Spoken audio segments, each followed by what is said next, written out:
ماہ سادات کا ہی عرس مقدس ہے۔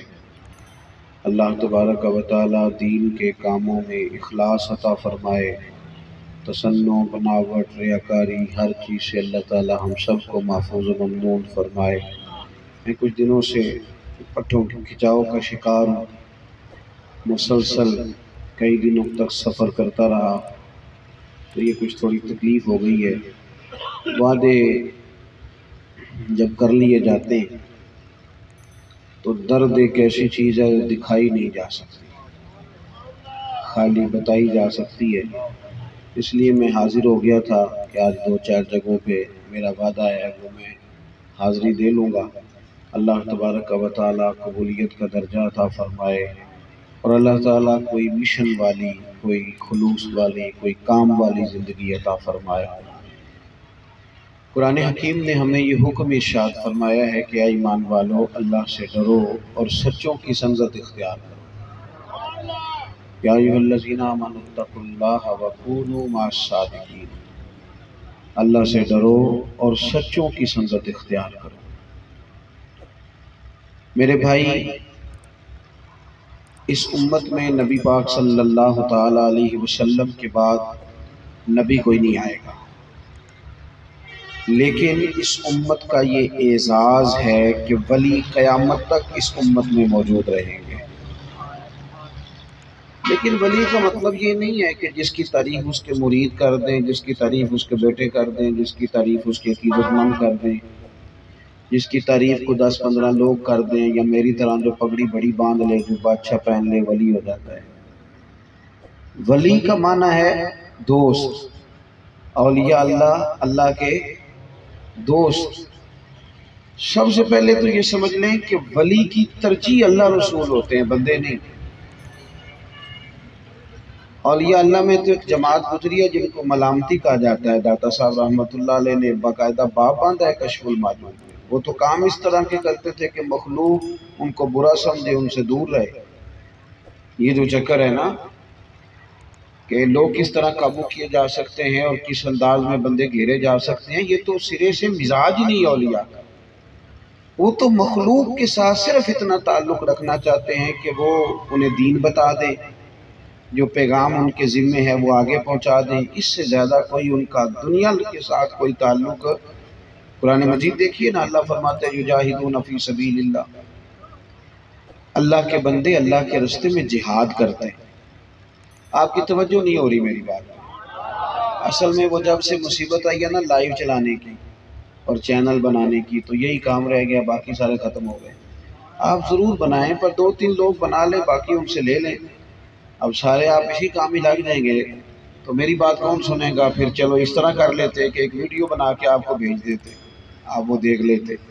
آپ میری بات پہ توجہ کریں، میں نے چند ایک باتیں کرنی ہیں اور کوئی بات لمبی نہیں کرنی، جو بہت ضروری ان میں سے بات ہوگی صرف وہ آپ سے عرض کرنی۔ وقت زیادہ کرنا مقصد نہیں، پیغام دینا مقصد ہے۔ اس پیغام کو آپ سمجھ لیں، یجاہدون فی سبیل اللہ، اللہ کے بندے اللہ کے راستے میں جہاد کرتے ہیں۔ پھر لوگ سارے تعریف نہیں کرتے، کچھ لوگ انہیں برا بھی کہتے ہیں۔ قرآن کہتا ہے وہ اللہ کے راستے میں جہاد کرتے ہیں، وَلَا يَخَافُونَ لَوْمَةَ لَائِمٍ، اور کسی برا کہنے والے کی بات کی پرواہ نہیں کرتے۔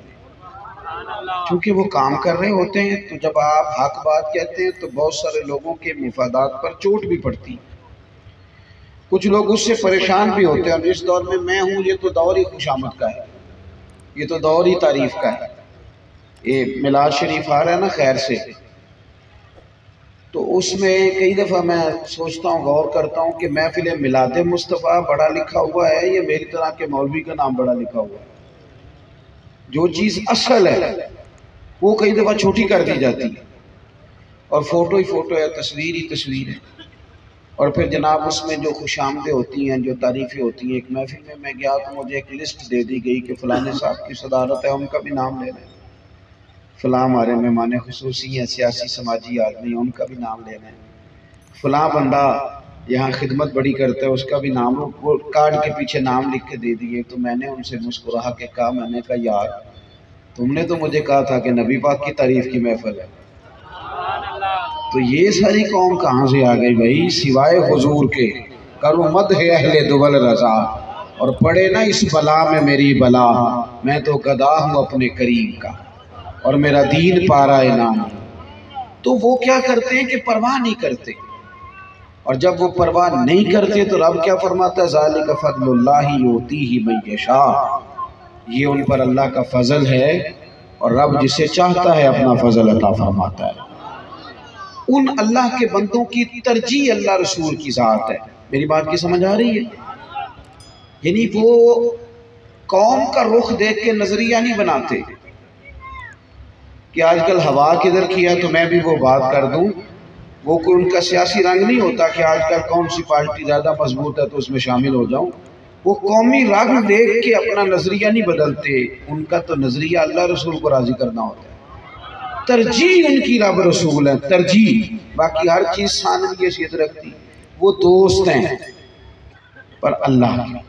سب سے پہلے اس بات کو سمجھ لیں، آپ کو خود بخود خوشبو آ جائے گی، آپ کسی بندے کے پاس بیٹھے پتہ چل جائے گا، کوئی لمبی بات نہیں، کوئی اس کے لیے بڑا معرفت والا ہونا ضروری نہیں، پتہ چل جائے گا بندہ دنیا دار ہے کہ دین دار ہے، آپ کو پتہ چل جائے گا۔ حضرت رومی فرمایا کرتے تھے، آپ فرماتے تھے میں نے بڑے بڑے بہترین دینی لباسوں میں دنیا دار لوگ دیکھے اور میں نے بالکل دنیا کے لباسوں میں دیندار لوگ دیکھے۔ حضرت بہاؤالحق نقشبند بخاری رحمۃ اللہ علیہ فرماتے ہیں کہ میں نے عرفات اور منی میں ایک شخص دیکھا، اس سے پہلے میں نے دیکھا تو وہ کروڑوں کا کاروبار کر رہا تھا، تو میں نے کہا یہ تو دنیا دار ہے، اور پھر میں نے اسے بانٹتے بھی دیکھا۔ فرماتے ہیں آخر میں نے اس کے دل پہ توجہ کی تو اس کا دل ایک منٹ کے لیے بھی اللہ کی یاد سے غافل نہیں۔ شاید اسی لیے حضور نے فرمایا ہے، ترمذی شریف کی حدیث ہے، فرمایا تو سچ بول کے تجارت کر، اللہ قیامت کے دن نبیوں کے ساتھ جگہ عطا فرمائے گا۔